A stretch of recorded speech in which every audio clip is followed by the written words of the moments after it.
Well, a very warm welcome, in fact a very hot welcome to the second 2 days of running of the Fanatec GT World Challenge Asia, powered by AWS at Suzuka. Dancing at the front of the grid, that's going to be hot work, particularly for those dressed in the full costume, rolling in front of the cars. Colour and sound, but we've got an hour of racing coming up. If it's as patch on yesterday's, it's going to be full of excitement. Japan Cup also running this weekend, so it's very, very busy indeed. A real Japanese summer for GT3 racing, this circuit always provides. Local colour, sound of the dancers. I can't interpret what they were doing, I have at previous races, but let's go down to the very hot grid, because Amy is down with former Le Mans winner Jürgen Barth at the front of the grid in a very special Porsche from 1955. It's very festive down here, but also the heat is on. It is getting hotter and hotter, but look who I have here, Le Mans winner, Mr. Jürgen Barth. You are a living legend. It is such an honor to speak to you. How do you see this grid and this atmosphere and everything? It's fantastic. You know, I like Japan a lot, and I've been in my past days. I've been quite often here as a driver, as an organizer, and you know, like we did the PBR together with Stefan Rattel, which is doing now SRO. So it's fantastic to be back in Suzuka, and also like I was driving in the 904 just around some laps, and it just brings old memories back. And fantastic, we have the old Porsche here, pretty old, and then the newest next to you. How do you see this transition or evolution in motorsport? I think it's important to show the old cars, you know, which is a 550 Spider, where my parent was, my father was still winning races, not in Japan, but around the world. And to have the newest models here, it's fantastic. So I hope you get to enjoy the race. Thank you. And it is hot, so let's get you an umbrella. Exactly, yes. Thank you very much. Thank you, Amy, and of course great to see Jürgen here looking so well. He's referring to his father, Edgar Barth, who was a works Porsche racer in the 1950s. So, we've got a 1 hour of racing ahead of us, but let's look back at what happened yesterday, and it was an hour, and it was absolutely action-packed. Take a look at the highlights. See, let's take a look back at the highlights. Akash Nandi starting in pole position, but a better start from Frankie Cheng Kong Fu from the outside the front row. Chinese veteran making sure that he got ahead of the Malaysian, and he did. In behind, it was very busy indeed, with Bob Yuan holding on to third place. And the challenges kept on coming. Hirabon was looking very feisty in the Nissan, flashing his lights. Unfortunately, Fubuta got into Fubusak, trying to avoid the tail of another car, ran wide into the hairpin. He was out of the race. He was fine. The car was not. Then the safety car continued on its way, but the pit window was open, so in they came. And the car coming in second place with Akash Nandi was the one we expected to come out first, but he got blocked in the traffic. Can't see it, and eventually starts coming in the middle of the screen. And what's he lost? 10 positions minimum. Anthony Liu's car in the background was held for an extra 15 seconds, a success penalty from before. That dropped them down the order. And then Andrew McPherson took over the AMAC Motorsport Porsche, his AMAC Motorsport Porsche, but Ben Porter had given him a fabulous position. But that meant the car was in about 7th position. They had everyone and their dog tucked in behind him.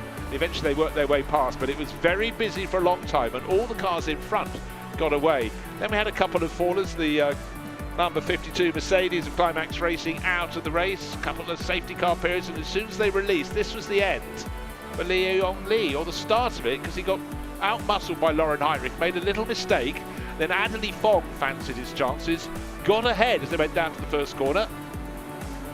Half a chance for Liu Yong Li, but then he just got it wrong going into turn 2. At some point, Adderley Fong had to turn it, and unfortunately that pitched his Audi out of that lead battle, having just worked his way back, having got rid of a 5-second penalty, used it up and still been in the contention. That makes it harder.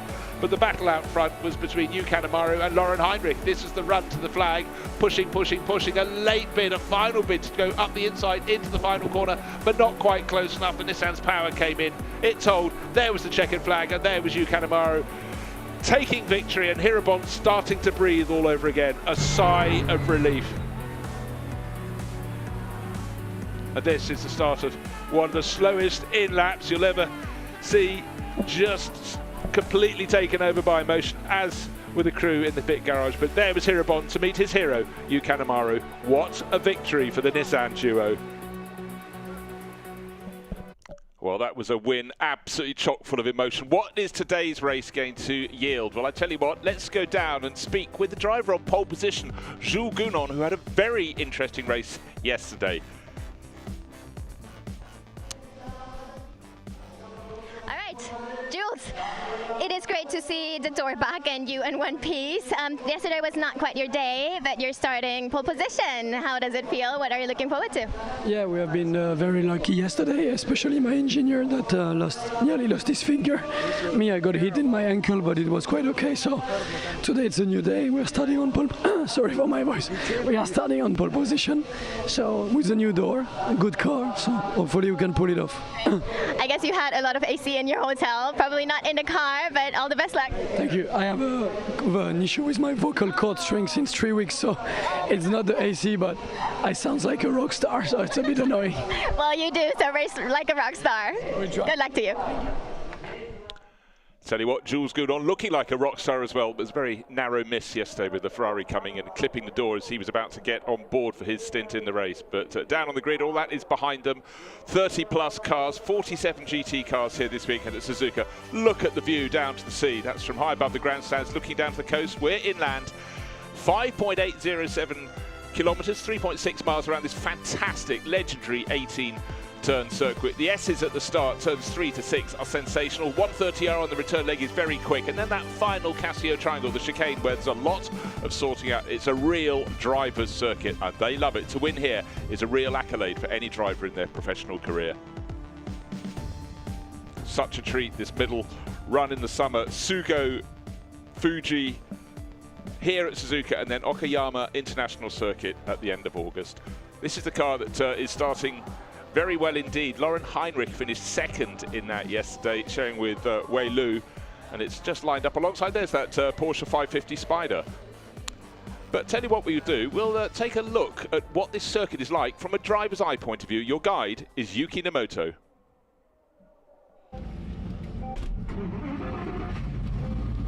Hello everyone, my name is Yuki Nomoto, the driver of 563 Lamborghini Huracan GT3 Evo 2 for with BSR Racing.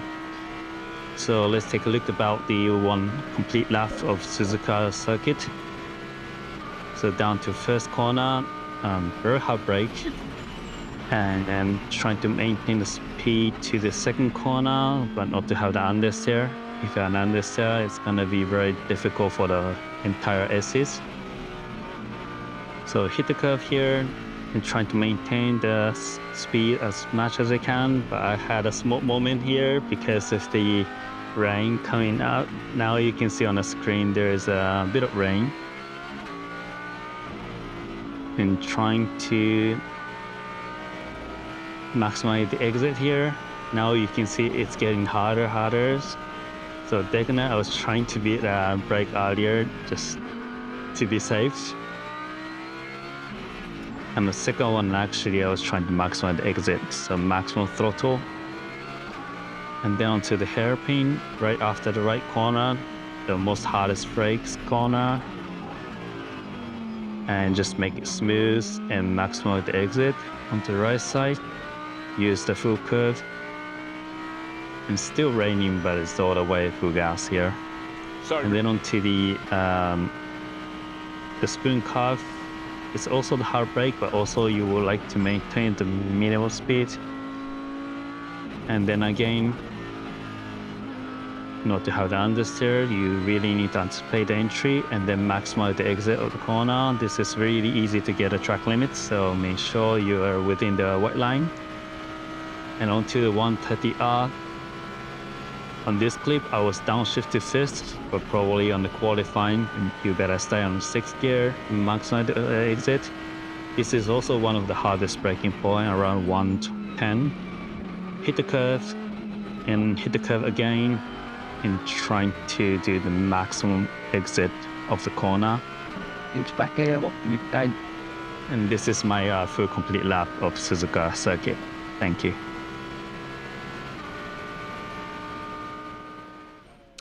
Well, what an excellent guide to the circuit it was. And let's go down to the grid in short order because Amy is with Alessio Picariello, who's leading the Pro-Am Championship with last year's overall champion, Anthony Liu. Amy.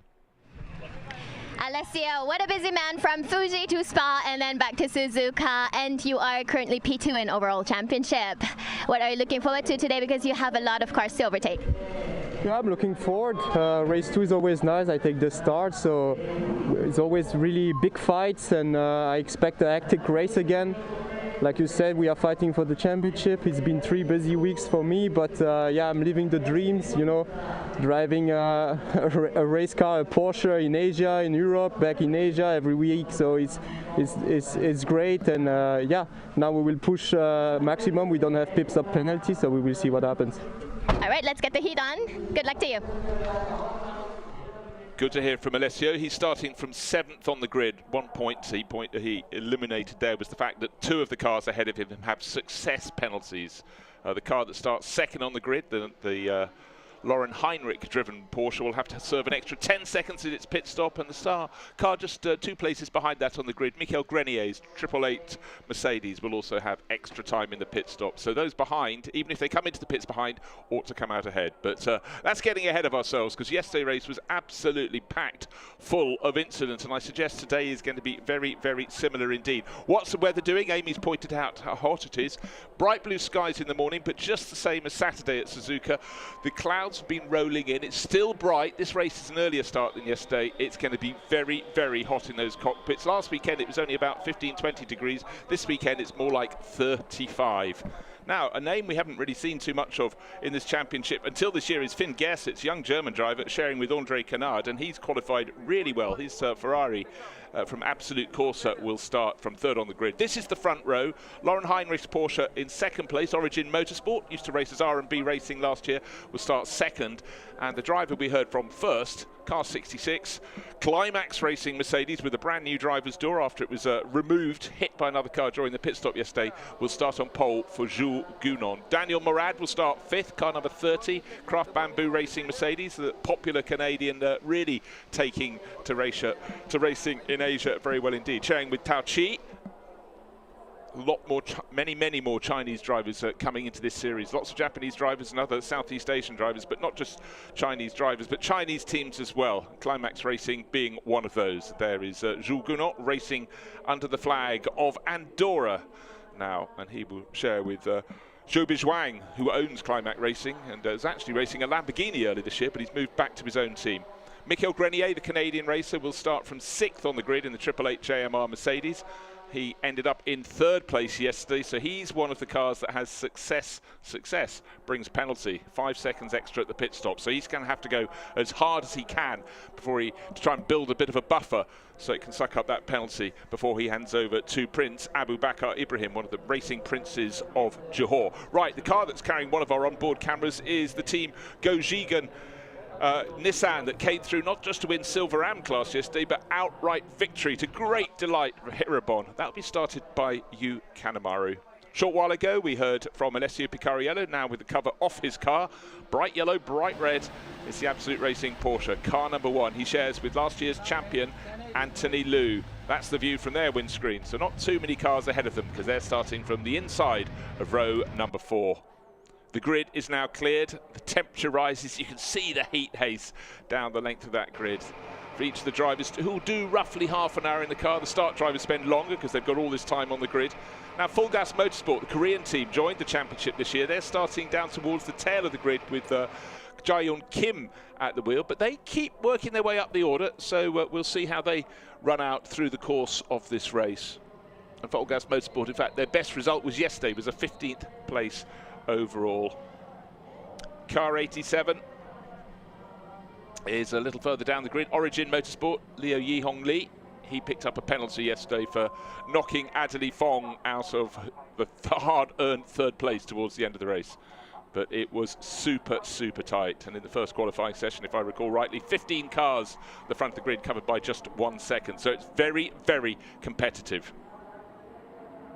Now, the format of these Fanatec GT Asia races, you have 2 formation laps. It gets the heat in to the tyres, gets everybody in order, but then the cars will be released, but they have to have their 2x2 formation at the end of the 2nd formation lap. Actually, the clock starts at the end of the 1st formation lap. That starts at 1 hour and counts down to 0 minutes and 0 seconds. So we're all set for the second of the two races here. Let's take a look at the grid with Jules Gonon starting on pole for Climax Racing. It's a Mercedes and a Porsche alongside from Origin Motorsport. Lauren Heinrich, the ever faster German. Finn Gersitz, he's young, he's very quick in the best of the Ferraris for Absolute Corsa. Fabian Schiller, another German GT star, starts fourth. Then Daniel Morad, Craft Bamboo Racing. Another Mercedes, in fact Mercedes really filling out the top of the grid. Michael Grenier will start sixth in his for Triple Eight. Then Alessio Picariello for Porsche and Maxime Houston, the only BMW in the race, the young Dutchman going better and better. Yu Kanemaru, Victor yesterday starts ninth, Marcus Winkelhock 10th, then Leo Yi Hong Lee, Eduardo Liberati in the best of the Lamborghinis in 12th place overall. Tsubasa Konda going very well this season, starts 13th. And Tomonobu Fujii, the Aston Martin racer for D-Station Racing, will start 14th. Ralph Aron, look for a better result from him today for Climax Racing. He starts 15th. James Yu really cheated out of a top result yesterday when blocked in the pit lane. He starts 16th. 17th on the grid is the driver who was our guide around the circuit, Yuki Namoto, and Adeli Fong. Again, cheated out of a good result yesterday by being knocked off the circuit. He'll start 18th. Expect progress. Yuta Kamimura shares row number 10 with Timo Bernhardt. Yes, that man, the racer from Germany. Moving on to row 11 out of 16, Ishan Piris getting many top results. In fact, leads the silver class. He'll start alongside the AM class championship leader, Christian Colombo in the Garage 75 Ferrari.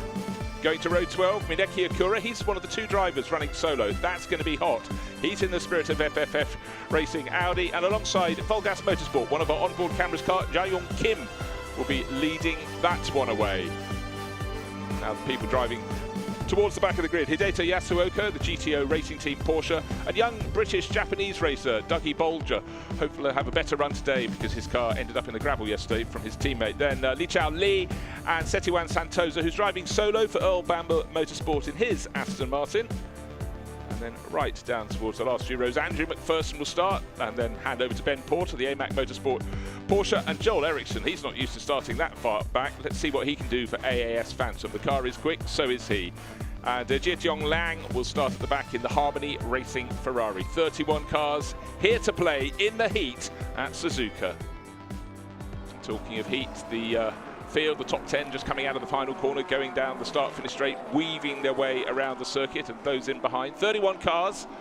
The clock has started when the front-running car, Jules Gounon's Mercedes, came down the start-finish straight, crossed the start-finish line, triggered the timing beam. We're now racing in terms of the clock, but we'll be properly racing when the cars come around at the end of the second of these formation laps.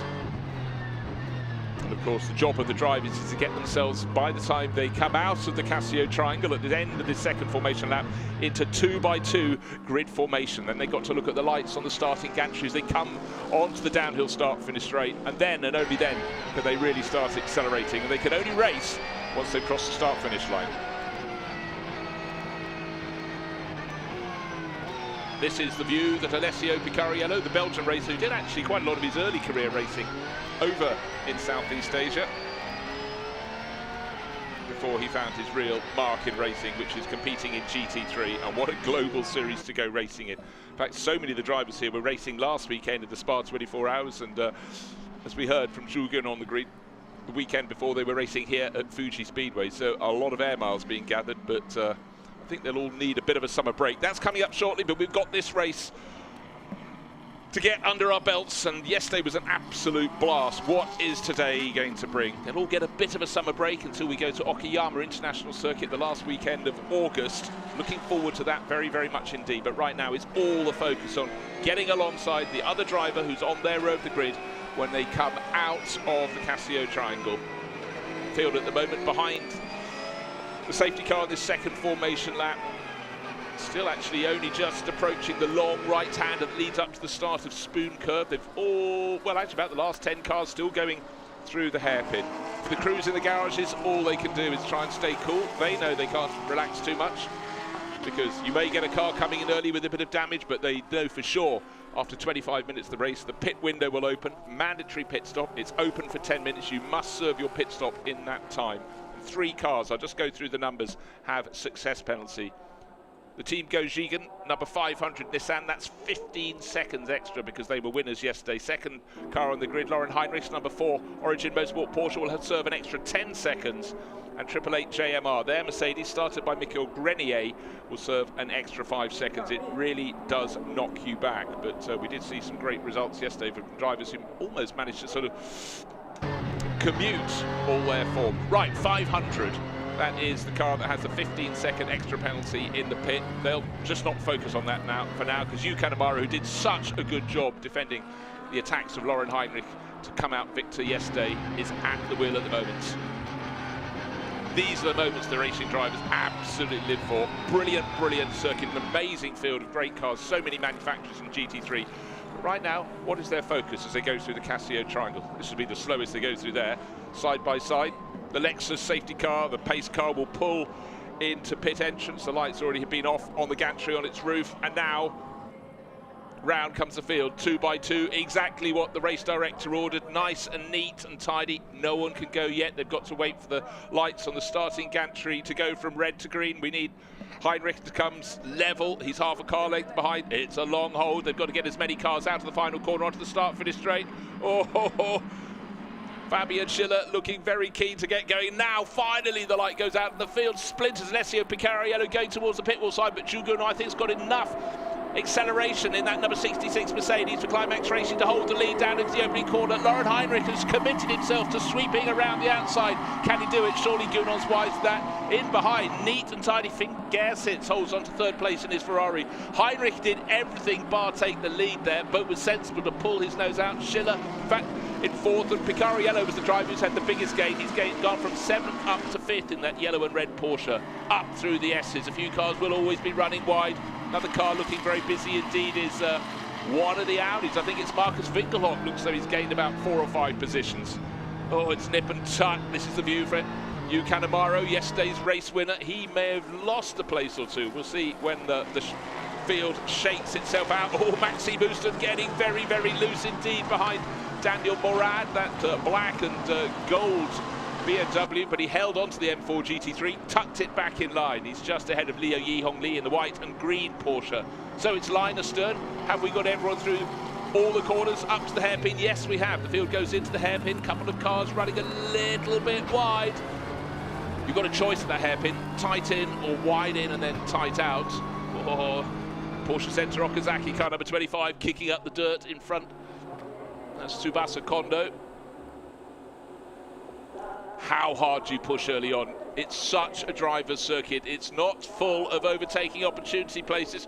The Volgas Motorsport Porsche running number 44, running a little bit wide, halfway through the spoon curve. And if your momentum is lost when you're leaving this corner, it magnifies the problem as you run down the long return leg. This is the view from Hirabon. He's really clearly punching that. Oh, we're going to change it at the front because Heinrich has moved ahead of Jules Gunon.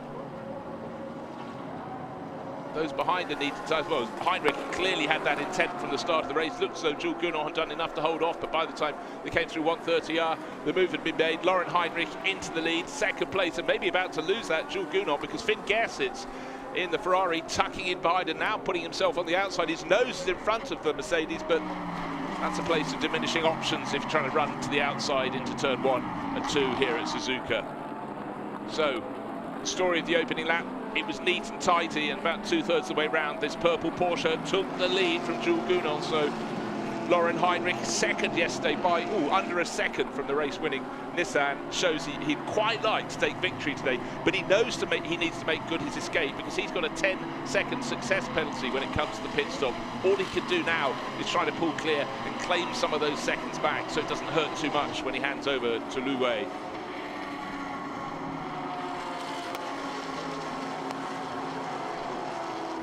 Everybody completed the first lap. That's good news. The train is running under the circuit, under the crossover. The last car's just coming up through the Dunlop curves. The race leader now, Lauren Heinrich, turns into that tight left-hand hairpin. And was just looking to see who gained the most places on the opening lap. In fact, very few people made great strides. Yu Kanemaru, unfortunately, started down in 9th place. He lost about 5 places in this Nissan. He's down to 14th, but Kanemaru, in fact, he's falling back from the field ahead of him, but you never know how hard they're pushing their Pirelli racing rubber and how hard he is pushing his. He's just behind Tsubasa Kondo, about a second down. But the start was very, very clean today, I must say. Well, here's a highlight. Let's have a look at the replay. And the Mercedes from pole position, black and white with Jules Gounon on board, number 66, looked to have done enough. And then alongside, we've got Laurin Heinrich, who thought, well, I'm going to keep in here. I'm not backing in behind you. I'm going to sweep around the outside. He knew, though, that Gounon's not the sort of driver who's going to back off and say, good move, I'll let you have that. So he kept himself in front. This is a view from Alessio Picariello. Any second, he jinks to the right. That's your Daniel Morad. He passes him immediately. That is how he gained 2 places. And of the front runners, he was the one that gained the most ground. 2 places on the opening lap, or more to the point, long before he'd even got to the first corner. And look, you could just see the cars, all their physics wants to take to the outside of the circuit, but their Pirelli rubber keeps them tight, keeps them clean. And then the uphill climb through the magnificent S's. It's such a tricky stretch of circuit. Picariello getting closer and closer. Oh dear. Several fallers. Mineki Akura in the number 19 Audi has come together with the number 41 car that was so unlucky yesterday. And James Yu is the driver today, out of the circuit. That's the exit of Spoon Curve. So clearly they have come together there, some point through the corner. Just checking, we're not going to have a safety car with that sitting there. But what we can see is that Laurin Heinrich, 1.2 seconds clear the end of the lap, is trying to stretch that advantage, trying to build a cushion to suck up some of the time penalty his car will have at the pit stop. They're not yet at the point. The safety car, there's the signal, it had to, because they were getting quite close. About 3 more corners, they'd be at the point where those 2 cars had gone out of the race. Whatever happened in that, Mineki Akura drove a really, really good run yesterday, driving solo for Spirit of FF Racing Team. Finished 23rd overall, but for the number 41 crew, they could have taken victory yesterday, but got stuck in the pit stops. And today, James Yu really didn't get much of a race before whatever contact caused that incident. The 2 Audis off in the gravel at Spoon Curve, just pretty much outside the bottom right-hand corner of your picture. It's such a long corner, Spoon Curve. You start curving to the right, go over the crest, then you start turning left and some more left, and absolutely critical to get the exit onto this straight, the back straight.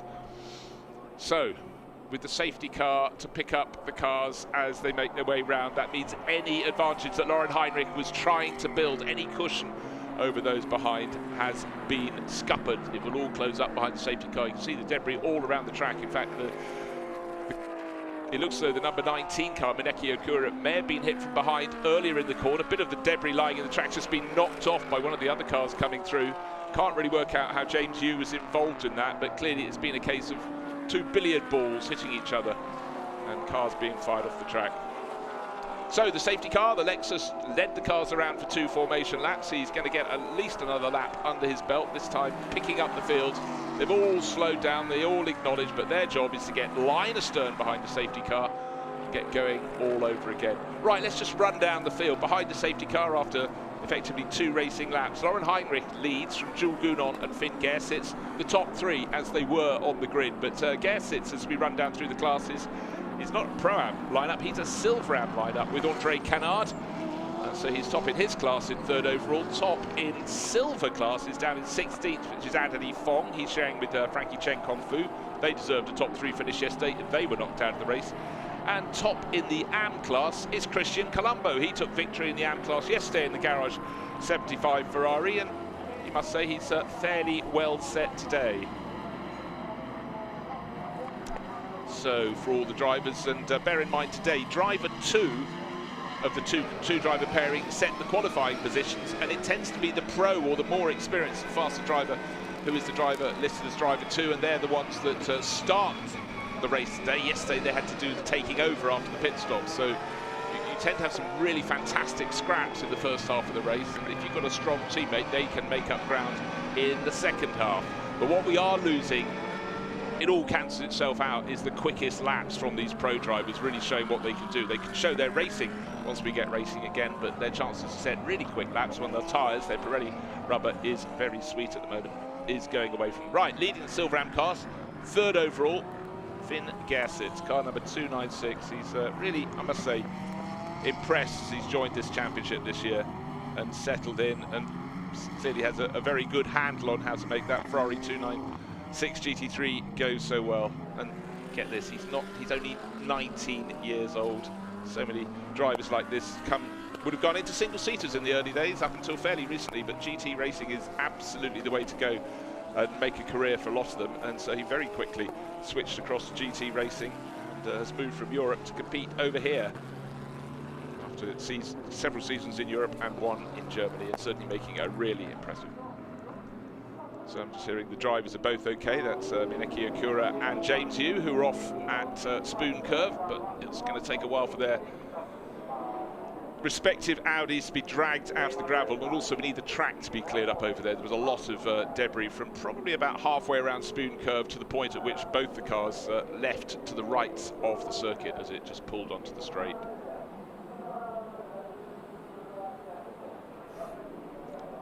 So the driver's job now is to keep their focus, keep the heat in the tyres, and for the drivers that can see the safety car leading them round, just check those lights on the light bar on the roof are still flashing. It'll do at least this lap. They don't have to turn them out until shortly before they get to the Casio triangle, but quite often they turn them off at this point down the back straight before they get to 130R. That's the point maybe next time around the field will be released. But if you're new to GT racing, and in fact a lot of international racing, well, the general standard is when the safety car withdraws, you are not allowed.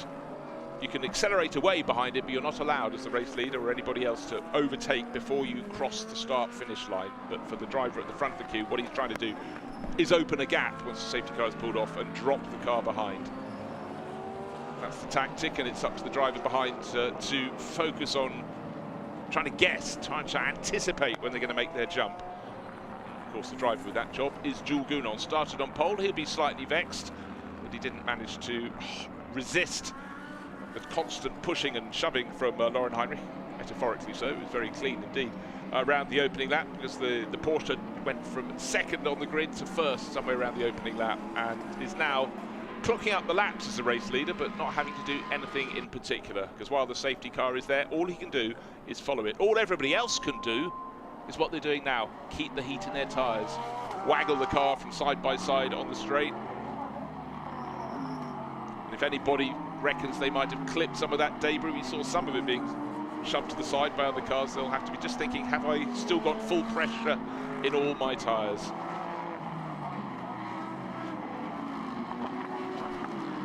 So we started with 31 cars. Alas, we have 2 out of the picture. It's the number 19 Spirit of FFF Racing Team Audi. Mineki Okura was driving that solo in the AM class because his regular partner Hiroshi Hamaguchi is competing in Europe. Right, several cars have gained quite a few positions on the opening lap. Well, let's go down. One of the drivers who was so unlucky yesterday was Akash Nandi, and Amy has caught up with him because his teammate is one of those 2 cars off. That's James Yu. Amy. Akash, so first of all, the driver, your partner, is okay, I guess. Did you get anything on the radio? What happened? I mean, so far, I have not received much information about the incident, but I'm sure he's a little bit shocked, but he'll be all right. And also, as a team, this weekend is quite shocking and heartbreaking. We do have another one in Okayama, so I guess you need to just rest. And how would you transition to feeling? Well, it's been a roller coaster of a weekend for us. I mean, we had pole position yesterday, and then we lost out in the pit stops, which affected our end result. But I mean, we were not hoping to have the weekend that we've had so far. But overall, we would do our best, go back, reset ourselves, and come back to Okayama stronger. All right, let's keep our heads up, and I'll see you in Okayama then. Rest well. Thank you very much. Real up and down season for them. They took second place in the first of 2 races at Buriram in Thailand early this year, but they were looking really well set yesterday, more so than today. But racing, things happen, and unfortunately they got caught out in that incident. Still haven't seen a replay, if a replay even exists, of what happened up there on the exit of Spoon Curve. But 2 cars out of the field, and all the others now just going past the scene of when the cars went off. So let's hope all is lined up. All the crews can do in the pits is wait their turn. Wei Lu sitting there because he knows his car is leading the race. Lauren Heinrich at the front of the field there, but eating up the time of these pro drivers. So it really sort of is going to place the ball very squarely in the hands of the driver 1, who starts the race second today. He takes over after the pit stops. But it's a question, is the order going to be the same order we're in now when the safety car withdraws? So it's Lauren Heinrich leading in the number 4 Origin Motorsport Porsche in its fantastic sort of metallic purple livery. The car that started first is in second at the moment. That's the Climax Racing number 66 Mercedes, Jules Gounon.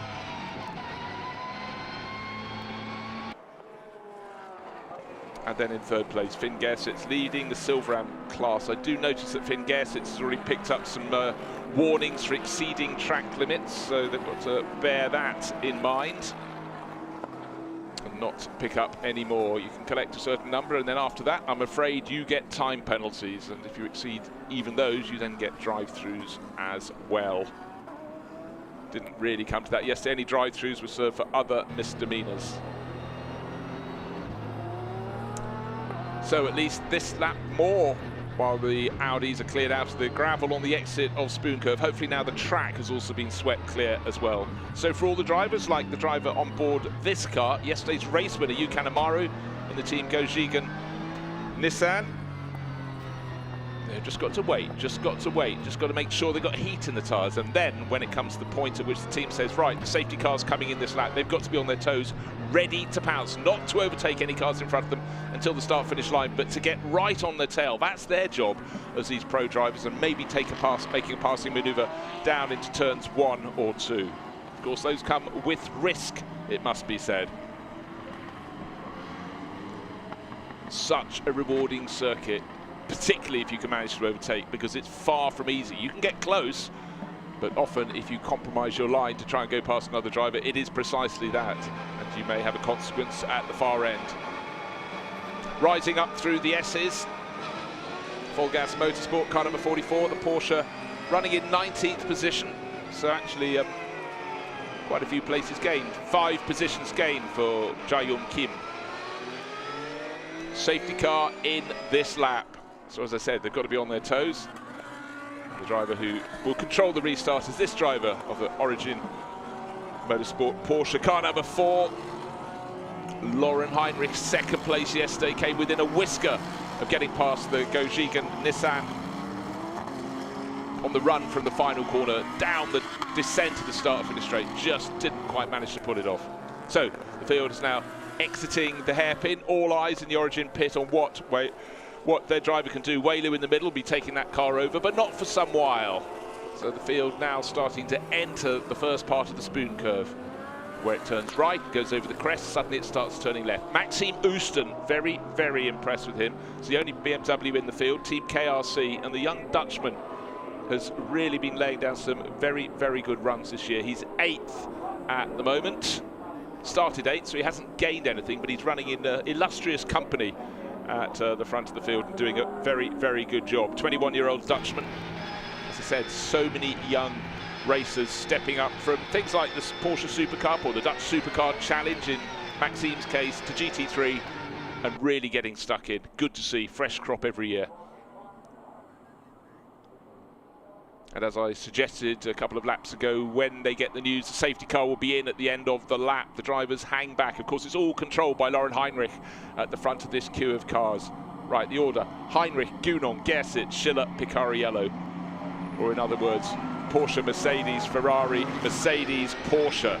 This is the car 5th in that bunch. This is Picariello's Porsche. His eyes absolutely filled, his screen filled with the tail end of Fabian Schiller's Mercedes up ahead. That's car number 30, Craft Bamboo Racing. Tao Chi will be waiting. Sorry, that's Daniel Morad's car. That's car 30. It's car number 88 that Fabian Schiller shares. That's in 4th place. He shares that with Jeffrey Lee. Right, now we can go. Oh, he's made a really good restart. Jules Gounon hasn't been able to react, and Lauren Heinrich hoped to be ahead. Can't be passed until now. Crosses the start-finish line, but he wanted to be ahead down to turn 1. He's most certainly that. Finn Gersitz, he tried challenging Gounon before the safety car came out in a very similar move down to turn 1, but Gounon's too wise for that. He's got it covered. Fabian Schiller tucking in behind, actually gained a little bit on the Ferrari, but they're entering their S's. You don't overtake here unless you've got a huge speed advantage. All you try and do is take your quickest line and hang on as the track goes from left to right to left to right, and up the hill it goes. No time to look at the sea in the background. This is the battle for 2nd in Silverham, and it's just where the dust is being cut. Picariello's making a move. 5th place has surely just become 4th, but Fabian Schiller's not backing out, but if he doesn't, he's going to be passed twice. Michael Grenier, another Mercedes 888 JMR car, comes alongside and then realises his nose is about to be taken off and backs out into the first of Degner's. Good decision from Grenier, but that was a great move as the S's fused into the Dunlop curves. Picariello picked his moment. I said it's very hard to pass there, but clearly Picariello had a plan. His teammate Anthony Liu will be absolutely delighted with that. So the Porsche moves ahead of one of the Mercedes, a real glut of the Mercedes at the bottom of the top 10. But up front, the first three cars making their escape. So Lauren Heinrich, what a restart. Jules Gounon could do nothing about it. Clearly, Gounon must have just thought, well, he's not going yet, and he did. And that was where the gap opened up from a couple of car lengths to much, much more than that. Now what we're seeing is Maxime Houston in the black and sort of goldy orange BMW coming in the background of the shot. He is trying to pass the car immediately in front of him. It's Daniel Morad. He's side by side, a better exit from Spoon. Do you want to go up the inside into 130? I'll have a think about it. 2x2. It's a 6-gear corner. You're hanging on. Morad, brave. Houston maybe braver, but between them they took the decision they were just going to give each other enough space. Great GT3 racing, and tucked in behind we've got Leo Yi-Hong Lee as well in the white and green Origin Motorsport Porsche. But at the end of that lap, 1.7 seconds is the race leader's advantage. This battle for 7th and 8th, is it going to sort itself out into turn 1? The BMW actually has got its nose just in front, but it's on the outside line. You've either got to back off or go in 2x2 and just start your praying. But it was covered very well by Daniel Morad. Despite not getting past, Houston will be enjoying this battle because he's fighting with drivers with many years more experience, and it's all about gaining this side-by-side, shoulder-to-shoulder experience. And up through the S's, what a stretch of circuit that is. So the gain on the previous lap was 4th. Going into 4th place, Picariello past Schiller. So we've got a Porsche leading and now a Porsche in the hands of Picariello up to 4th place overall.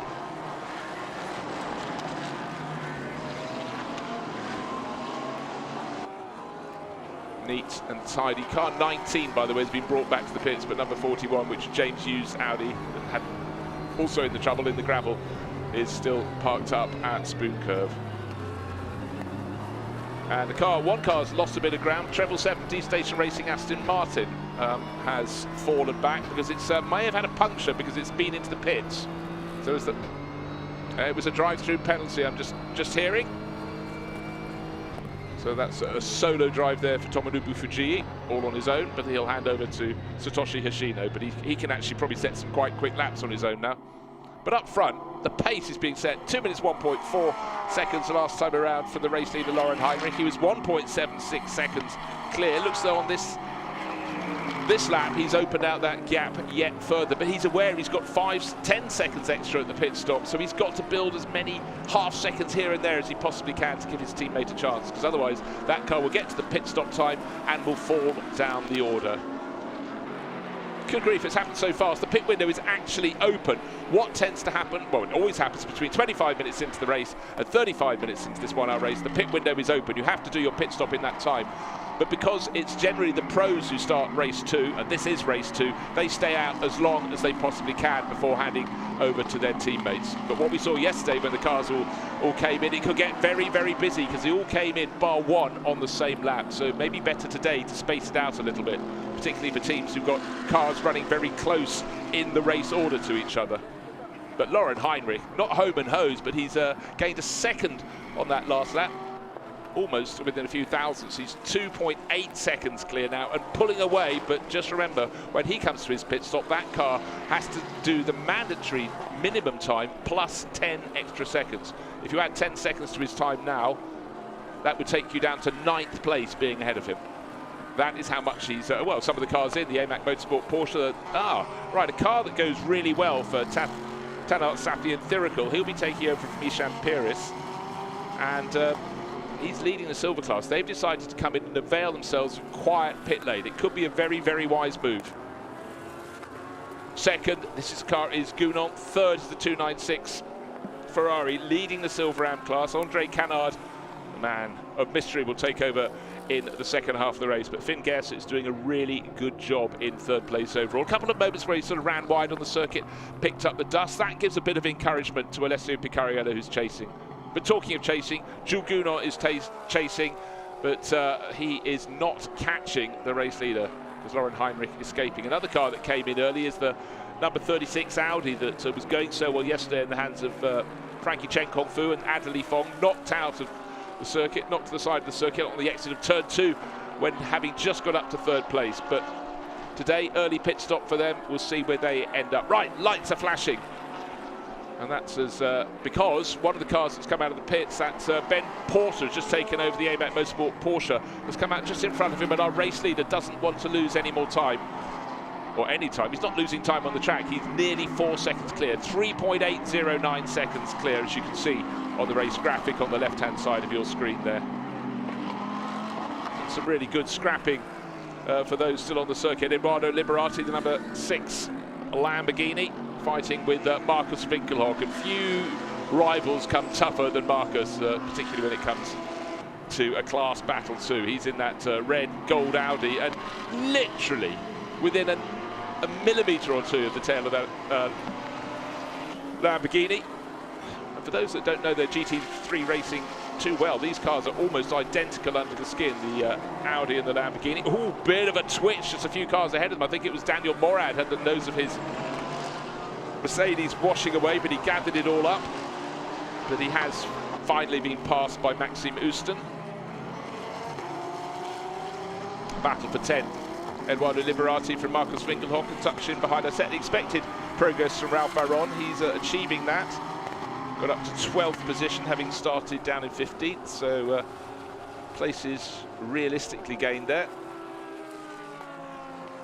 But our race leader, with every single sector, Lauren Heinrich is pulling further clear. He's going to need to do that. Quite a few other... Oh, right, Christian Colombo has come in, car number 75. They're the AM class leaders in the championship, and they were the AM class leaders out on the circuit as well. So that really slow mandatory pit speed, maximum of 50 kph cars, and look as though they're crawling. Once they cross the white line, they can exit the pits and put the power down all over. This is a good little battle.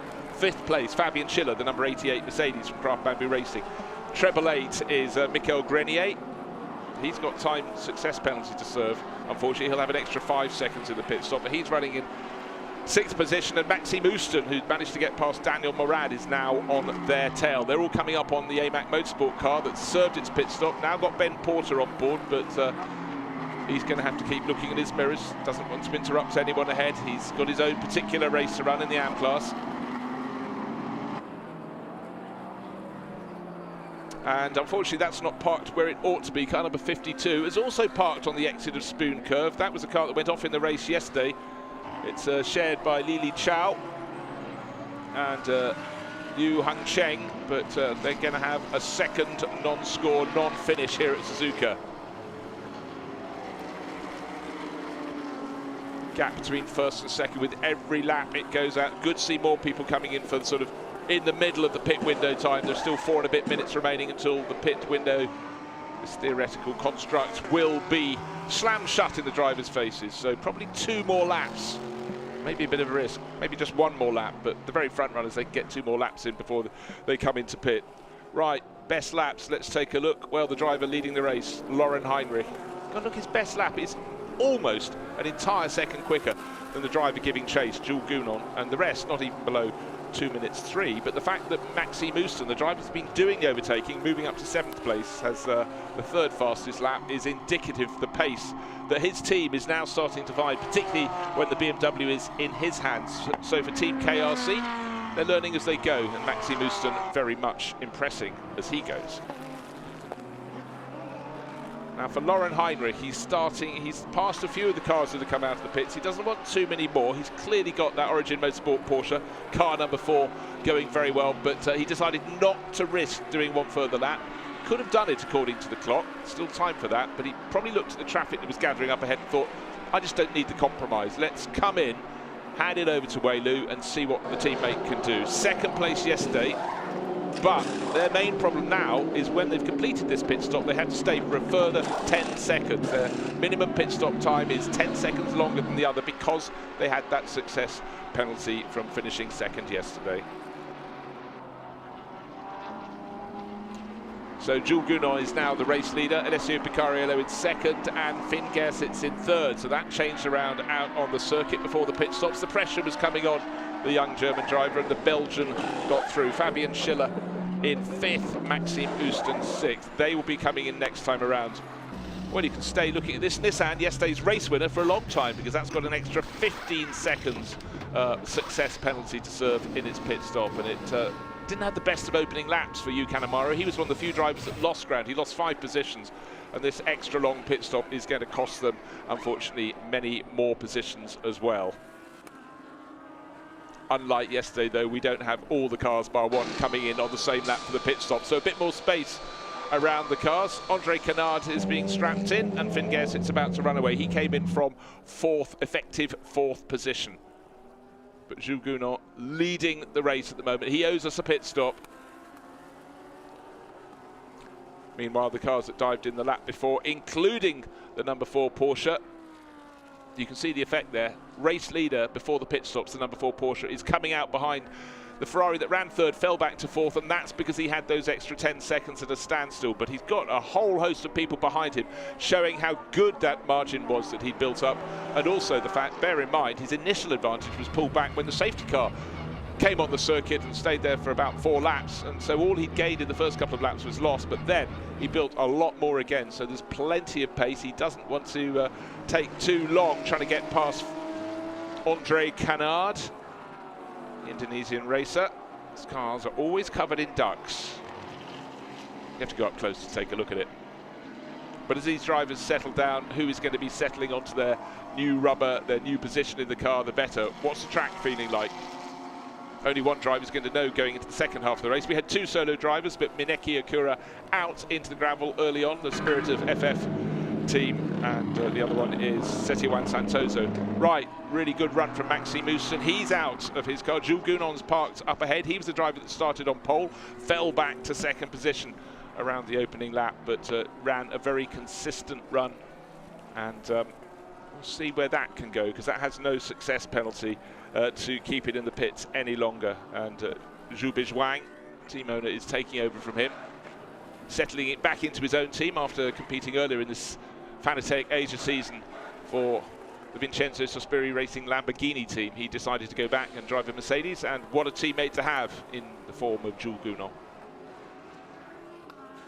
Plenty of communication in the pits from crew to the driver holding the brake board, the lollipop if you wish. Out on the track, trying to not lose any ground, because they know their rivals are in the pits and will soon be exiting the pits. Well, not quite soon, because the front runners, Andre Canard and Wei Lu, only now coming into the Casio triangle. It slows the cars, very heavy braking on the way in. Right, tight left, right again, and immediately arcing and down the slope. They go into a bit of a drop as they sweep through the final corner, but where are their rivals going to be? Well, I can tell you what, the number 66 Mercedes is way ahead. Anthony Liu coming out the pits behind it will go into effective second place. And does that mean the BMW can just get out in third? No, it can't. Will it be fourth? Will it be fifth? Comes out in 5th place. So Wei Lu, his car led the race in the hands of Lauren Heinrich, but the extra time at the pit stop has cost them position, but he's looking good, settling down. Andre Canard getting a little bit loose in the race-leading Ferrari 296 GT3, and they are both being caught. Sorry, the battle over third place. The 2 cars up ahead are Anthony Liu and Zhu Bizhuang, who's taken over the 66 Climax Racing Mercedes. We've had 6 different winners in the 7 different races so far this year. Are we going to get another fresh face in a fresh place? Well, let's wait and see. In fact, for Jules Gounon, his races so far have been 17th, 5th and 18th. So yesterday was problematic with its door being hit by an incoming car in the pits yesterday. Maybe just today Climax Racing will find a reason to put a smile on their face. So here is Zhu Bizhuang, Joe Bizhuang as he sometimes is called. And he's got an advantage of about a second or so over Anthony Liu, but when you compare those 2 drivers, you'd expect Liu to be the quicker.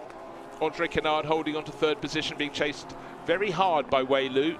We've got what left? 23 minutes in this race, so a little bit of tyre preservation is important. but already we're starting to see Anthony Liu in that number 1 yellow and red Porsche closing on the race leader, and actually quite a buffer to those behind, because Andre Canard in 3rd place is about 3-4 seconds behind, and also just double checking the speed in that car, actually quite competitive, but the car that's leading the race, the number 66 Climax Racing car, is the car that's quickest at this stage. Will it stay there? That's the question.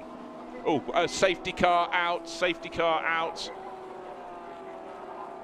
So it's stop-start. I actually really do feel for the number 66 crew, Zhu Bizhuang and his teammate Zhu Gunon in the pits, and the number 1 crew of Alessio Picariello, who's also just in the pits, and his teammate Anthony Liu, because they had that tiny advantage. And in fact, I tell you what, I said it was a handful of seconds. It was 7 seconds back to Andre Canard in 3rd place. All of that behind a safety car will be lost in its entirety.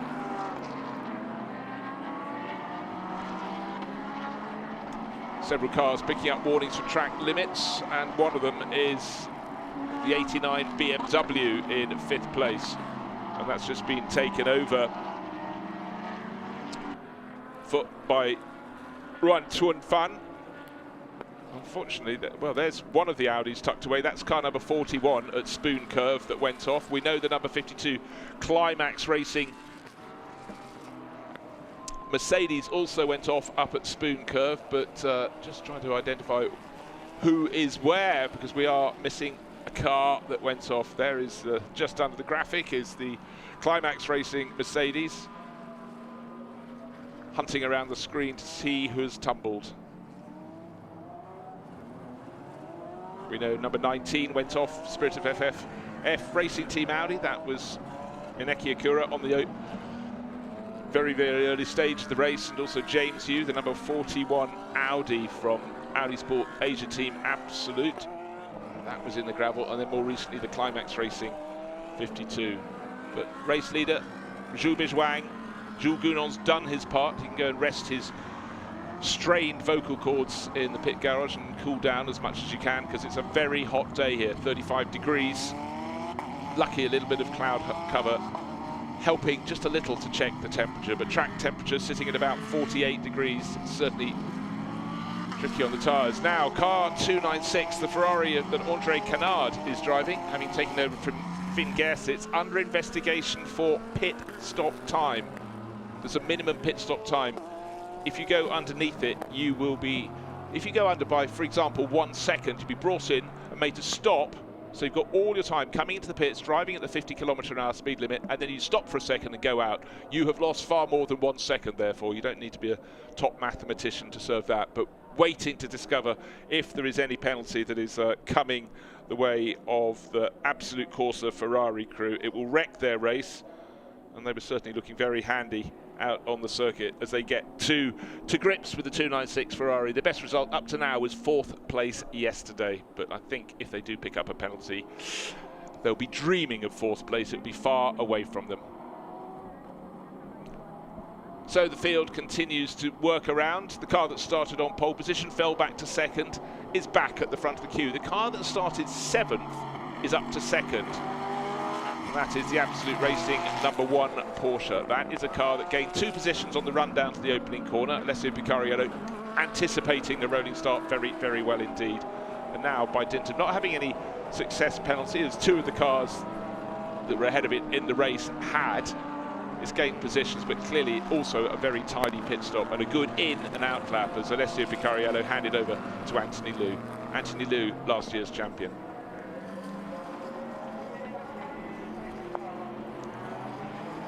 The clock continues to count down from an hour. It's down to just 18.5 minutes remaining. The safety car will be in this lap. Now, Amy has gone down to the pits and decided to talk to an AM crew, and she's found Andrew McPherson. So, Andrew, yes, we're here at Suzuka. You had some great racing out there, but it was hot. How was your stint? Well, It's very, very hot, and under safety, it's quite difficult because you're constantly moving the steering wheel to scrub the tyres. So yeah, it's actually hard work to do under safety. Yes, yeah. So, and you've been racing with us for a long, long time. Yeah. How do you see the growth of this championship? So many cars racing out there now. Yeah, well, with the Japan Cup extra cars, it's making it more difficult for pit lane management and things like that. But otherwise, SRO's management is great. We love it. And your partner out there, the car is perfect, going well this time? Ben's a good driver, and we're very confident that we're going to be in a decent position today compared to yesterday, which was disastrous. All right, so hopefully see you on the podium. Thank you, Amy. Thank you very much. That's Andrew McPherson. His teammate Ben Porter is in a good position. He's second in the AM class. There it is, car number 51, tucked under the tail of the silver, black and red Ferrari that's leading the AM class in the hands of David Cipto Biantoro, who's taken it over, the Indonesian racer. So that will be a little tussle to watch, and they'll be released at the end of this lap. The safety car will have the lights going out very soon indeed. Not quite yet. The field is only just exiting the hairpin and going around the long, long rising right-hander towards Spoon Curve. Nose to tail. It's extraordinary. It doesn't seem to matter where we are in the race. We always have a couple of the green Lamborghinis. Nose to tail. Here they are. 5-6-3. That's Mitsutani ahead of a driver new this weekend to the team, which is Yudai Uchida. The first part of the race was done by young British-Japanese racer Dougie Bolger, and handed over to both of these drivers, joining VSR this weekend. So they're making a good account of themselves. See, the lights are out on the roof of the safety car. Jules Gounon is the driver who, not Jules Gounon, of course, he's handed over to Bijang Zhu, is at the front of the queue. Zhu at the front of the queue from Liu, then Canard and Wei Liu as well. So let's see how this stagger unfurls. Pro-Am, Silver-Am. They're the top three runners. There's still the question mark over the car in third place. But look at the race that car number 36 has had. Started down middle order, fell to the tail of the field, has worked his way right back up to 10th place. Frankie Cheng, they were cheated of a top result yesterday, and on the restart, Anthony Liu has read it very well indeed. He isn't allowed to pass Zhou Bizhuang until they get the start-finish line. At this point, he can now try and make a move. If he tucks in behind, he'll get a slipstream, but he's already made the move and made his intent very clear to dive down the inside. But Zhou Bizhuang is thinking, yeah, think again. And our pole man, Jules Gounon, doesn't know what to do, because physics should have taken that Mercedes off into the gravel.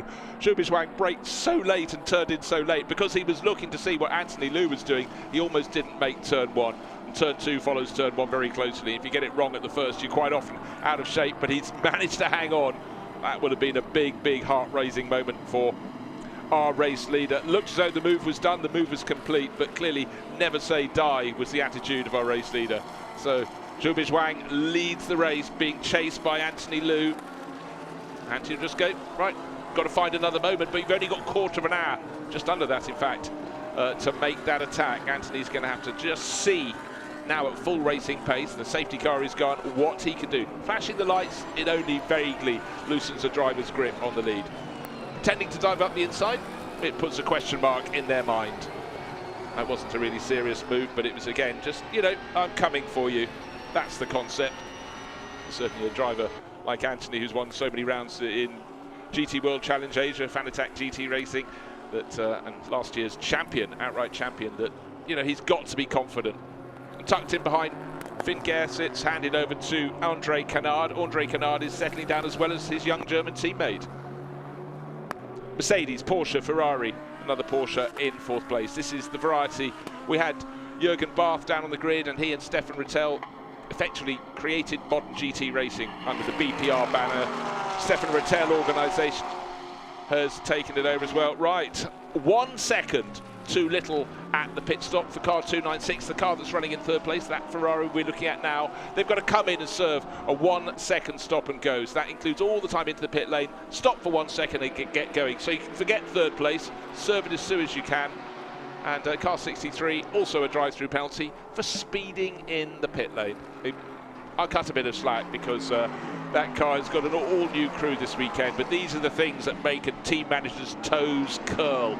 all the performance you try and build into a car. Driver can do a great job, but one little misdemeanor and all of that gets undone. First four, though, really impressive the way they're pulling clear of the 87 Porsche, now in the hands of Bob Yuan.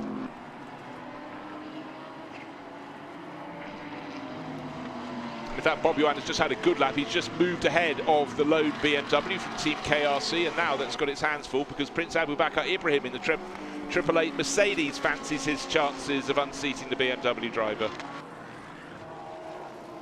It also tucked right in behind that with another place gain. Frankie Chen Kung Fu, I said to look for progress from him, and he's certainly moved ahead of the number 88 Mercedes. We just had that in shot. That's Craft Bamboo. Jeffrey Lee now at the wheel of that.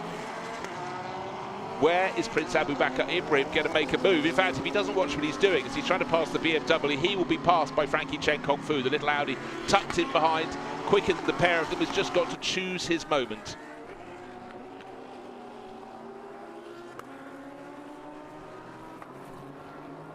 So many little battles up and down the field, but at the moment the 66 Mercedes leading by 0.6 of a second. It's powering down the back straight towards 130 out. And these little gaggles of cars within the top 10. This is the battle for 6th, 7th and 8th. Here's our lead battle.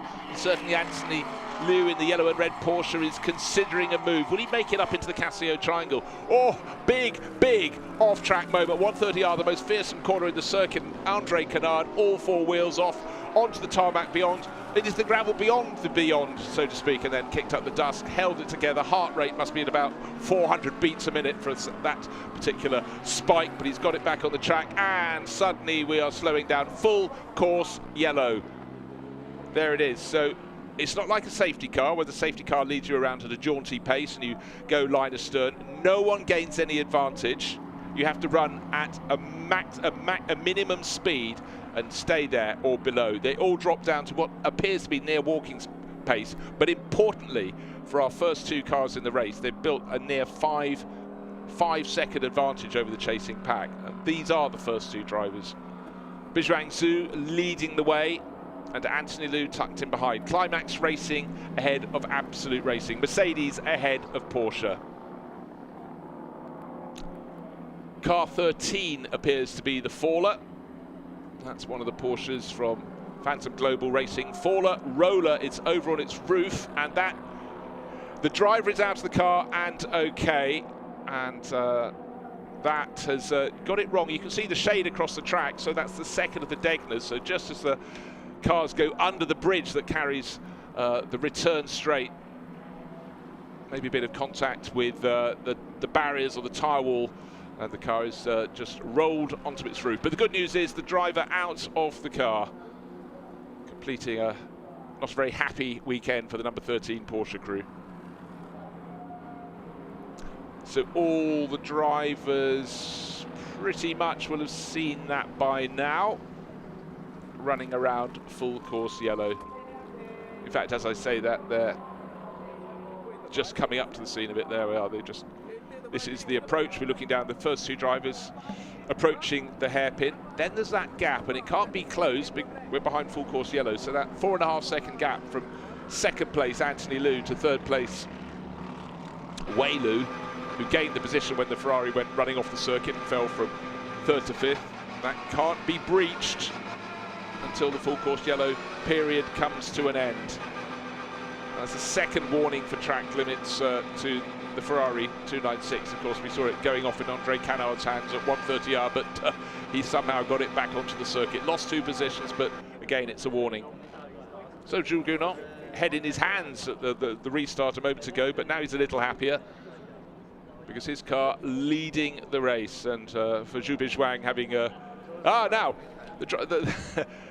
the hero of yesterday, inadvertently, the mechanic with the red hat, French mechanic with the team, he was tipped apex over the other end when the door was ripped off their car in the pits by a Ferrari coming in. Very spectacular video of that, but he hurt his finger a little more. Tough character indeed, but both he and Jules, who was slightly clipped on the ankle, had reason to thank their lucky stars yesterday. Pit lanes can be very, very crowded places, and that unfortunately was the consequence yesterday. So still full course yellow, and the clock is counting down. It's going to be a fairly short restart because we only have 8 minutes remaining in the race. Another incident being investigated is involving cars 63 and 500. We know 500 is yesterday's race-winning Team Gojigen. Nissan 63 is one of the two VSR Lamborghinis. Yudai Uchida is in it now. Dougie Bolger started the race in it, but they had contact on the exit or some point in turn 2. That's the second of the right-handers where the track starts to feed its way up the slope after that long downhill run on the start-finish straight. But right now, for Zhu Bizhuang, leading the way around with a very hungry-looking Anthony Liu on his tail, whose only intent, they're just coming off the start-finish straight, is to go for victory. But they all know they've got to wait for that number 13 Porsche to be cleared. There'll be no further full-speed racing until that has been done. Will we get it done before the end of the hour? We've got 7 minutes remaining.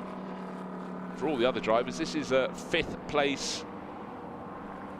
Well, that's interesting. The 296 Ferrari's gone back ahead of 4 and 87 that got ahead of it. The number 4 Porsche in the hands of Louvet.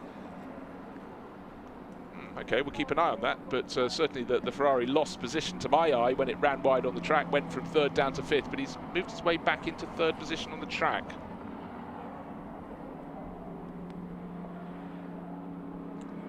Or maybe he lost, maybe he did actually hang on to 3rd position and the others got ahead of him just as it went to full course yellow. They've been told to move back. I'm sort of guessing what's going on, but what I can tell you, when we get to the restart, 3rd, 4th, 5th and 6th, very, very close indeed. And for the BMW crew from Team KRC, they're running in 7th place at the moment, and their best result so far has been a 9th, which was yesterday for Ran Tun Fan. But Maxi Mouston may have just helped him get a couple of places further ahead today, so we will wait and see. But the clock continues to count down. 6 minutes remain. It's still full course yellow.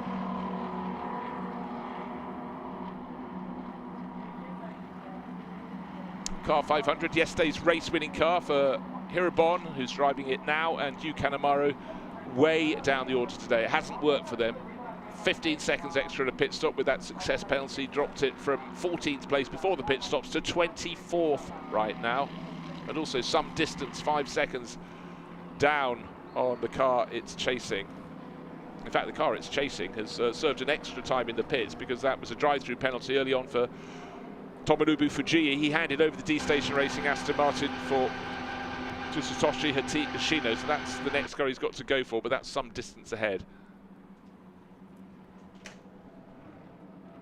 So will we run to the end of the race under full course yellow? Will the safety car withdraw and allow the field to go back to full speed racing? But for Zhu Bizhuang, who's leading, if it ends like this, he's going to be the winner. So Climax Racing be very, very excited indeed if it can turn out to be that. They've not had a win so far this year. In fact, their form has been generally sort of just lucky to get into the top 10. Min Heng and Jaylene Rowbottom managed that. Buriram, the team is shuffled around a little bit with the boss coming back, and the boss is the driver at the wheel, Zhou Bizhuang at the moment, and he is in the race leading Mercedes. Number 66, looking good at the front of the race, looking slightly dented, or well, not dented, it's a brand new door on the driver's side. That was after yesterday's incident in the pits, but clearly good job from pole position, good tidy pit stop as well. I think they really got that bang on today. And for the rest of the field behind, waiting, and particularly if you feel your car's a few places down on where it should be, just ready to pounce should the opportunity arise. But full course yellow prevails, and I tell you, the pace they're going at the moment is over 4 minutes per lap. We've got 4 minutes left in the race. Now, for race progression, Joel Eriksson, I said watch him, he started 30th, and his car has gone up the order, and 93, the Porsche, is up to 12th place overall. There's Vuticorin Fuvasak at the wheel. He had a little off yesterday, and that didn't help the qualifying position, put them down in 30th position on the grid, so that's 18 places gained. Yes, we've had 4 cars go off the circuit, but that's still 14 by the driver's hand, so that is impressive. Right, clearly the move for Andre Canard to go back into 3rd place is that the full course yellow must have been signalled just as he was rejoining the circuit and was about to lose those 2 places. Those that went past him, the number 4 Porsche in the hands of Wei Lu and Bob Yuan in the 87 car. Origin Motorsport Porsche have had to tuck back in behind. In terms of classes, Silveram is being led by the Ferrari 296 that we were talking about, car number 296.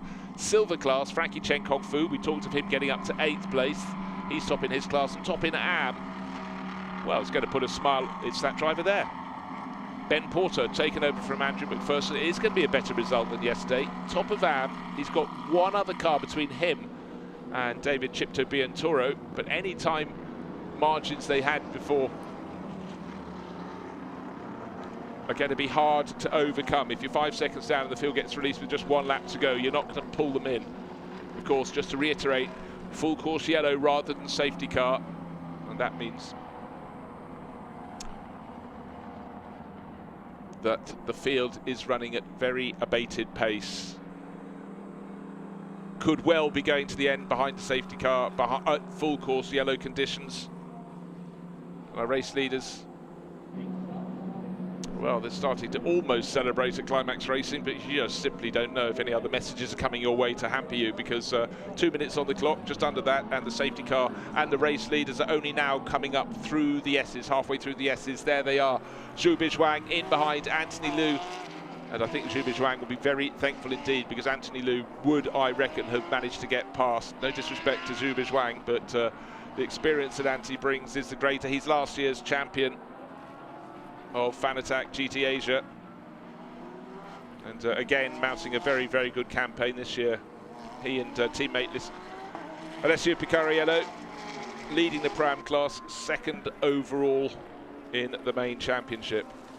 So they'll be gathering a huge helping of points in this race to take them to the final round of the Japan Cup element next time out, but also the penultimate round of GT World Challenge Asia, powered by AWS, when we go to Okayama International Circuit. Still, the flatbed is on the side of the circuit, under the bridge, just under the bridge, on the approach to the hairpin, the exit of the second of the Degners. And the number 13 Porsche is being recovered, but the clock will go to 0 before we can go back to racing. So the cars ought to be finishing in the order in which they were when the full course yellow came out. That means at the moment 4th place for car number 4. So that's done well, because that started 2nd, led the race in the hands of Lauren Heinrich, but it had to serve 10 seconds extra in its pit stop. It's very rare to manage to get a top 3 finish, a top half dozen finish, if you have a success penalty. And the fact they'll be taking the points for 4th place, very good news. The driver who actually was leading the championship coming into today's race, only by 4 points. And so for Wei Lu, it's now confirmed the race will end under the safety car.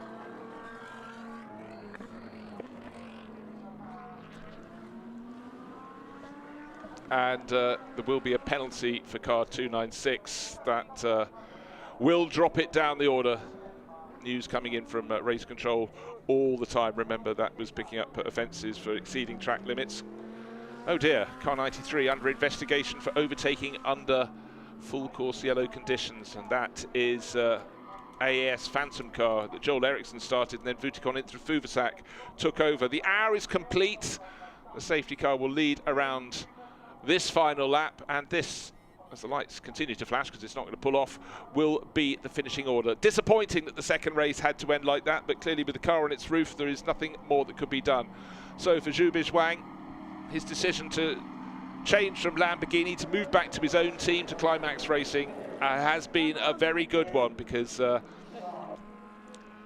he has managed to pick up a top result here at the second time of Arsing. Yesterday didn't go the way of he and his teammate Jules Gounon. There was the contact in the pits and other problems besides, but today that's going to be a win, and that is going to be a phenomenal result for him.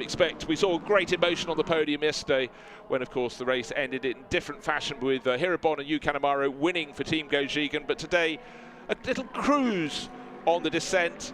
Applause from the grandstand for the 66 Mercedes that takes victory.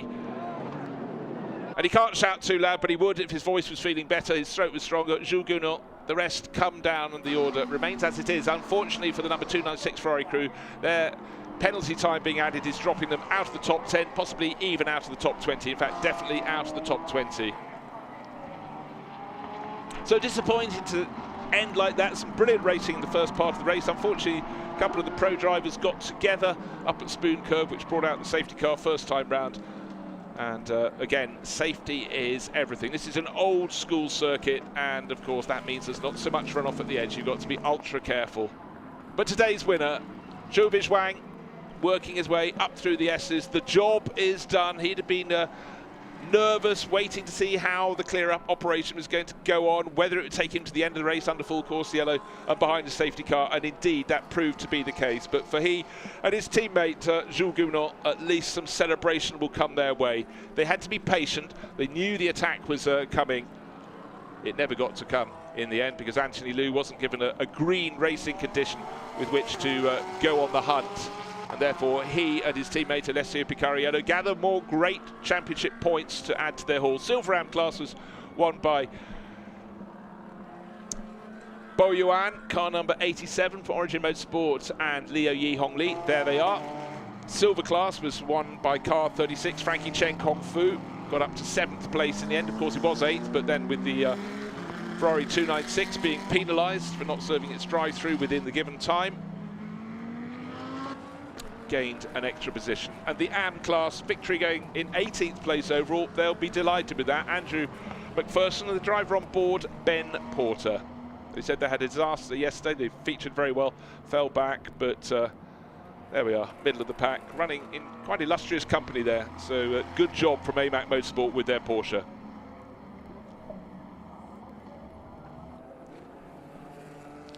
So 2 days of racing action, still the Japan Cup 1 hour race to come at Suzuka, some classic historic racing as well. But today belonged to Zhou Bizhuang and his teammate Jules Gounon. There it is, victory by 1 second. The time was irrelevant in the end. Anthony Liu gave chase but wasn't allowed to be unleashed properly, and he and Alessio Picariello take 2nd place today. So it's Mercedes from a trio of Porsches with Lauren Heinrich and Wei Lu, ahead of Liu Yihong Li and Bo Yuan, who came through to win the Silver AM class. Another good result. 3rd place yesterday for Prince Abu Bakr Ibrahim and Mikko Grenier. 5th place today. And a top result for BMW's only runner in the series. Team Gayars, KRC, Maxime Ouston and Kun Fan taking 6th place overall. Handful of cars didn't get to the finish, but it was an exciting game of chess today. But there is the winning car. And out steps a very happy Zhou Bizhuang, hopping up and down with Jules Gounon. That's the first win for them as a pairing, and it was a pairing that was only created this weekend. And for Jules Gounon, all the commuting between the top 24-hour races, he went from Fuji back to the Spa 24 hours over here. The commuting's worthwhile for them because that's what they're paid to do, and to take a victory just adds icing to the cake. And for the drivers concerned, it was still hot in the cockpits, even if they weren't running at full pace. 35-degree air temperature, and even behind the safety car, even under full course yellow, it's still a very zesty place to be. But I'm sure we can hear the applause ringing out for Zhou Bizhuang.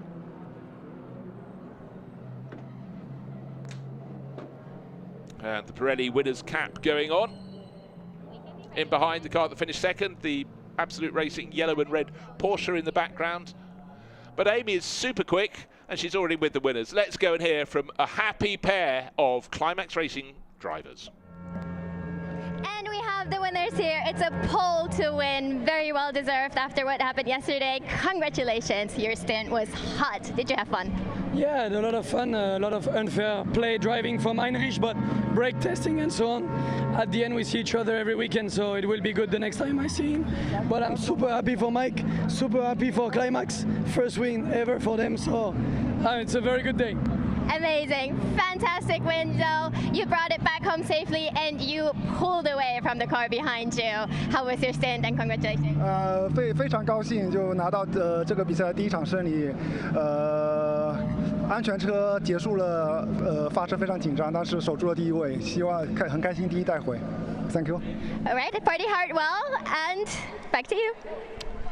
Thank you, Amy. So great delight from the Chinese driver of the Chinese team. That's Zhu Bizhuang and the very experienced and very, very capable hands of Zhu Gunon taking victory today. So another marker in the championship, a team taking its first win. So there'll be extra delight for the crew from Climax Racing, and certainly reward for them after the problems yesterday.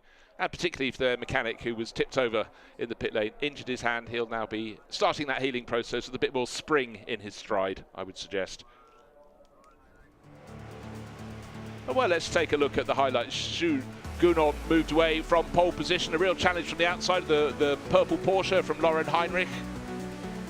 Finn Gersitz holding down third place in the 296 Ferrari. Fabian Schiller on the outside in the white Mercedes. But talking of the outside, that's where the challenge came for the lead, but Zhu Gunon was having not one bit of it. He managed to keep Lauren Heinrich behind him, all behind, very neat and tidy around the opening lap, and places being gained by Maxi Muston, and 2 places gained up from 7th to 5th by Alessio Picariello. But the first safety car came when Mineki Akura, the number 19 Audi, went off along with James Yu in the 41 Audi up at Spoon Curve. And as soon as the field was released to race again, it was very, very busy indeed. So side by side between the pros. Over the curves a little bit, Michael Grenier really pushing Fabian Schiller in the middle of that pack with Daniel Moran watching on. Heinrich got into the lead of the race, came in to make his pit stop, but was going to be at a standstill for longer. He had 10 seconds of success penalty. Also, this car, yesterday's winning Nissan, was going to be stationary for an extra 15 seconds. Suddenly we could see how the number 4 Porsche fell down the order a little bit, but when the cars were all out on the track, it was Zhou Bizhuang ahead of Anthony Liu. This is how they were running, with Andre Canard tucked in behind in third place in his Ferrari, but with some penalties potentially hanging over his head. Anthony Liu took a look up into the hairpin. There was plenty of time to make another manoeuvre, but then unfortunately we had another stoppage. The number 13 Porsche onto its roof, driver out, driver okay, but this would lead to the field going full course yellow, and that was the point at which the drivers thought, will we be released before the end of the race? Eventually they were released, but only to get the checkered flag. Zhu Gunon was there, so the race finishing not at full speed, but certainly full smile for the Climax Racing team. Victory here today, their first in Fanatec GT Asia. Joy unbridled down there. Mike Zhu Bizhuang just really excited there. First win for him and for the team.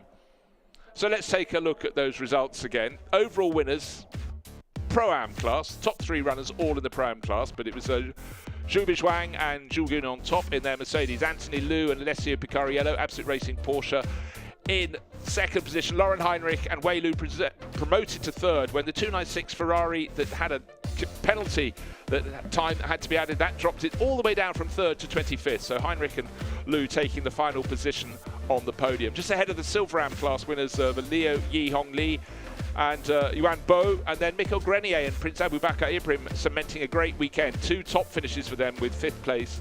And Kun Fan Ruan and Maxi Muston should be very proud of Team KRC claiming 2nd place in Silver-Am, but 6th place overall. That's by far their best result. Just ahead of the Silver class winners, Frankie Cheng Kong Fu and Adelie Fong, and the Am class winners, AMAC Motorsport, 18th place overall, Andrew McPherson and Ben Porter. So we've got all the winners on the board there. Plenty to chew over in that particular race, but hats off to Climax Racing, their first win, and big smiles for them. So the job of the crews now as the track is swept clean. Still more racing action to follow at Suzuka, but for Fanatec GT World Asia, powered by AWS, our racing here at Suzuka is done, and what remains is the podium ceremony. When I say podium ceremony, we have 4 podium ceremonies, so we're looking forward to enjoying those very soon indeed.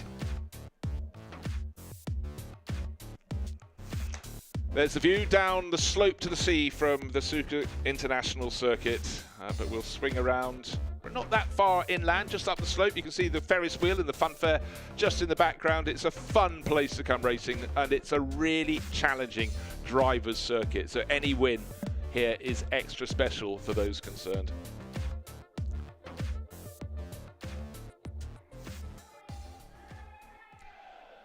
All right. Out onto the podium in 3rd place overall, it's the number 4 crew. Wei Lu and Lauren Heinrich, 2nd place. Anthony Liu and Alessio Picariello, respectively, walking out onto the podium. But to the top step, we'll have Zhu Bizhuang, and following him out in the green and black overalls, a driver who's been on the podium many times all around the world, Jules Gounon. But for Climax Racing, this is a very special day for the Mercedes crew, taking their first win in the championship.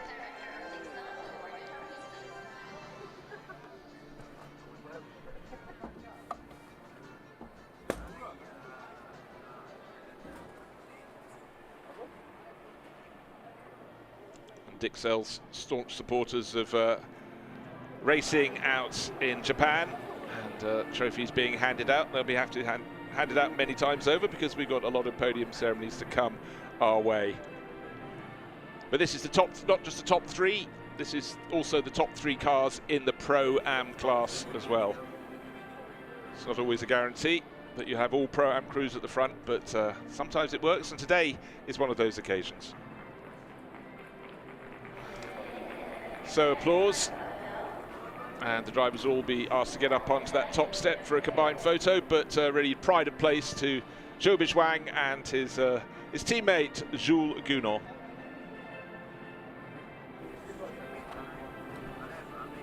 And it will be a lot to consider. Quite interesting comments from Jules about the pressure he was coming under him in his battle with Lauren Heinrich, but as he says, they race together all around the world, so they'll have a time to chat over any grievances between them. But right now here in Suzuka, it's been a fun weekend. Very hot, some very tough racing, but the champagne now for Climax Racing in particular can flow. And after yesterday's mishap for this duo, that just shows sport can have a sting in its tail. They knew they had pole today. They knew that the form and fortune can change, but they grasped their opportunity and really made it count.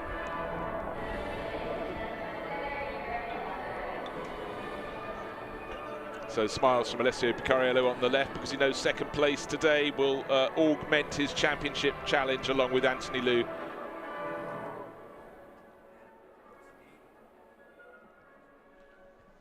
Three more podium ceremonies to follow, but let's take a look at the standings, overall standings. And Wei Lu and Anthony Liu second place today. Sorry, Wei Lu, by finishing third today, has got a lead, but it's been reduced just 1 point ahead of Anthony Liu. And Alessio Picariello, who came home 1 place ahead of him. Bo Yuan and Liu Yihong Li in third place. Frankie Chen Kung Fu and Adeli Fong, despite being only a silver ranked driver combination, good for fourth place overall. And Lauren Heinrich, who shared the third place car today because he missed a round, is down in fifth place, just ahead of Prince Abubakar Ibrahim, who's completes the top 6, 54 points, but those top 3 crews in particular look as though they're going to slug it out right the way to the end of the season.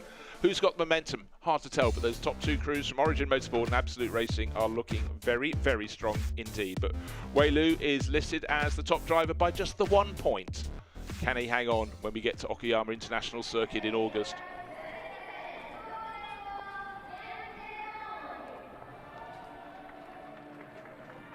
And moving out in the silver class, third place in class, second place in class the Rover Racing crew, but Frankie Chen Kung Fu and Adeli Fong come out onto the top step. 36 top in class. They had a struggle yesterday, not of their own making. Second place today is the Harmony Racing Ferrari crew, car number 77. And the Chinese duo of Lu Kailue and Liang Jiatong. And third place in silver is the 911 crew that's going very well in that class. Tanat Sathyan Tirikul and Ishan Pieris. They were the first 2 drivers out onto the podium. Started today's race with a 13-point lead. It would have been cut down by victory for Kung Fu Cheng and Adeli Fong. We'll do the maths in a minute, but I think particularly for today's silver class winners in 7th place overall, it was a case of redemption. Yesterday they had just moved into 3rd place overall, would have won their class and got a good haul of points, but being given a thump up the back and spun off the circuit didn't help. But here is the silver class podium, so the drivers doing the right thing and stepping up to the top step. So Audi from Ferrari from Porsche. Again, we love the mix of manufacturers in SRO GT3 racing, and again shown with 3 different makes in the top 3 positions in the silver class overall. So Frankie Cheng, Kong Fu and Adderley Fong, their efforts yesterday weren't fully rewarded, but today they managed to close the gap. Just 3 points now behind Ishan Piris and Tanat Sassi and Thirikul, who were 3rd in class today. But it's all about scoring points at every round, and that's what these crews are trying to do. But for the crew in 3rd place, Akash Nandi and James Yu, not really getting very far in today's race has really hurt them. They're 3rd overall. But that's it. That's us for now. Thank you. Join us in Okayama.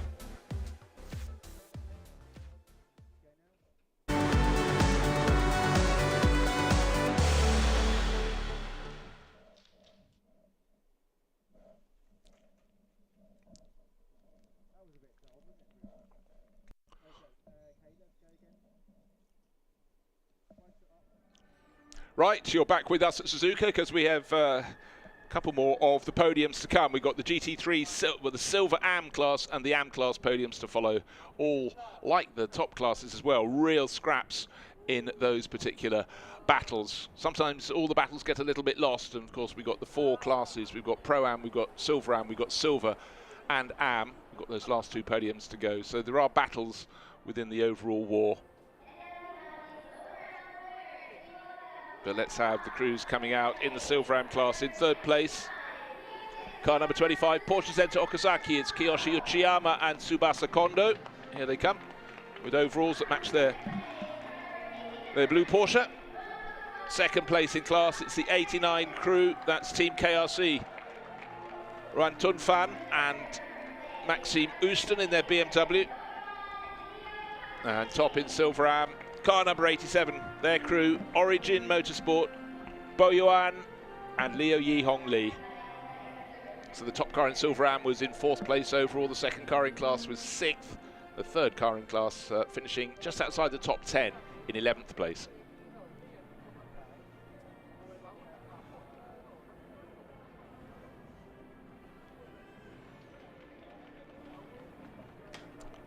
And there really is no guarantee of a podium here. Every single one of those was worked for very, very hard indeed. But one has to say, looking at everyone up there, the real star in that class, the rising star, is Maxime Ouston, the tall Dutchman on the left-hand side of the podium. Really put an impressive run up the order in that Team KRC BMW. But top step today in the Silver AM class, 4th place in the race. Bob Yuan enjoying it up there with Liu Yi Hong Lee. Yesterday there were a little bit of disgrace hanging over them for tipping a car out of 3rd place overall in the race, but today they've had redemption and taking victory in the Silver AM class, and also some very good points for the overall challenge, particularly for Bo Yuan, because 4th place today is another impressive result under their belt. And champagne time up on the top podium. What it is to be part of a pair and your teammate runs away. But Liu Yi Hong Lee stayed on the top step for Origin Motorsport. He does the spraying. One more podium ceremony to come. But again, useful for points for all of those crews.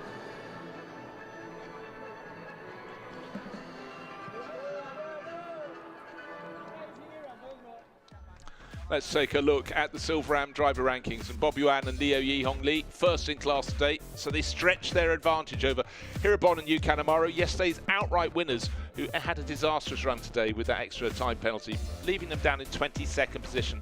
Andre Kennard and Finn Gersitz drive through penalty. They're still 3rd in the championship, but if they'd finished 3rd on the track where they were placed, imagine where that would have put them much closer to the top. Kiyoshi Uchiyama and Tsubasa Kondo 4th place. 3rd place in the race today for them. Hiraki Nagai, not so many points for them, but what we can see there is Tunfan Ruan starting to make progress in 6th in his BMW. And the final podium is for the AM class. 3rd, and he comes out on his own because he drove it solo, and that weekend has been tough this weekend in 35-degree temperatures. Setiwan Santoso for Urbamba Motorsport with his Aston Martin. 2nd place, championship leaders in the AM class, the 75 crew from Garage 75, the Ferrari racers, David Chipto Biantorio, Christian Colombo, and up onto the top step, Andrew McPherson and Ben Porters, staunch supporters of the AM category in the championship, both now and before in the Blancpain GT days in Asia. They love their racing, and Andrew McPherson, well, he just loves everything he does in motor racing, so being on the top step, extra special for him all over again.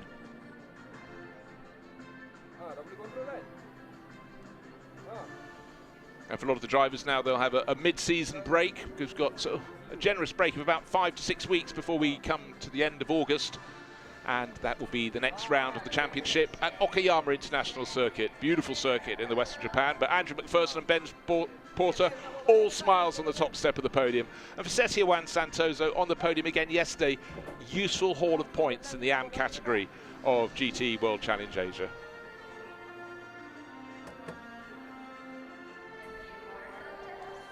Suitably Japanese podium, as you can see,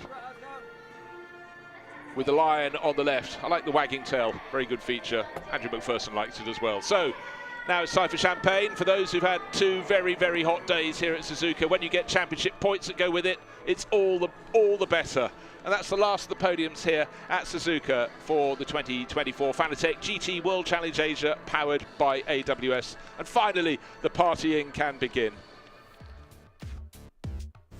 And let's take a look at the AM Championship standings. And David Chipto Biantoro is top. He shares generally with Christian Colombo. Colombo missed 1 round, that's why he's down in 4th place overall. But 2nd place today was enough to just keep that lead ticking over. But Andrew McPherson and Ben Porter picking up the pace. 1st place today closes the gap to 20 points at the top of the table. Mineki Akura, he could have been in the mix, but he went off in the gravel early on at Spoon Curve. He's settling for 3rd place in the championship at the moment, and hoping his teammate Hiroshi Hamaguchi will come back and join him for Okayama later in the season. Okayama is where Setiawan Santoso may gain things. That's it from me now. Goodbye from Bruce Jones, and I really look forward to Okayama at the end of August. Goodbye.